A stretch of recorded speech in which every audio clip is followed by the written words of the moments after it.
Guys, andyan na yung mga damulag, oh. Dinala namin dito sa kabila. Nitry namin kung anong gagawin pag dinala namin dito. At ayan na nga, oh, kanya-kanya sila ng eksena. Ayun yung isa, oh. Lahat na inaamoy. Sashi! Ayan, si Sashi. Amoy dini, amoy doon. At ayun yung isa, ayun. Beek! Beek! Ayan siya, guys. So, ayan. Huwag mo sisiraan yung halaman natin, ha? Ayan siya, ayan. First time nila dito, guys, na makapunta sa greenhouse. Ayan. Kaya parang ayoko silang dalahin dito. Piling ko sisirain ito lahat ng halaman ko. Ayan sila, guys. Tapos iniihian na nila isa-isa yung mga halaman. Ayun na, guys. So, inuuli talaga nila. Kaya kinakabahan ako kasi pili Snow! Wag magsisira! Ayan mo, sinisira nila. Halika dito, may ibon dito, dali. Sashi, dito, Bek! Dito tayo.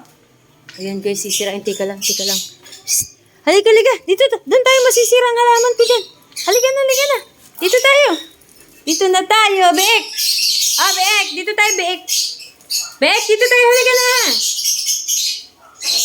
Guys, testing lang ito, guys, kung anong gagawin nila pag dinala dito sa greenhouse. Ayan, yung kukulit nila. Yung iba andun sa kabilang bahay. Hindi ko dinala kasi baka magkagulo pag sabay-sabay sila. Utay-utay lang nating i-introduce itong greenhouse sa kanila.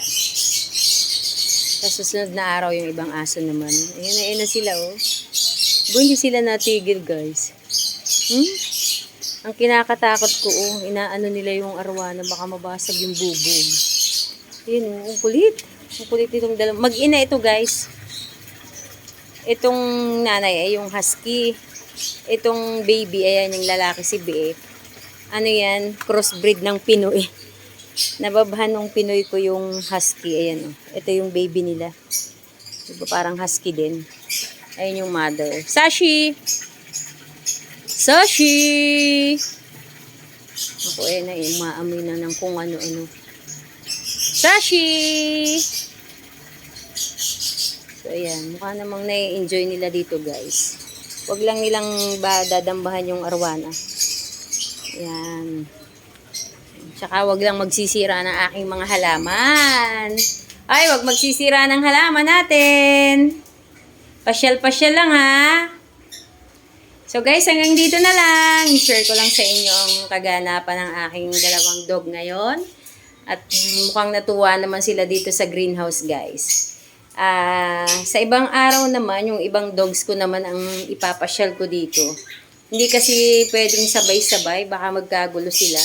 Baka hindi ko maawat. So, itong dalawang malaki lang muna. Kasi yan, kung ano ginagawa nila. So, pasensya na sa kalat doon, guys. Yan yung mga tambak namin. So, hanggang dito na lang, guys. Bye! Thank you for watching!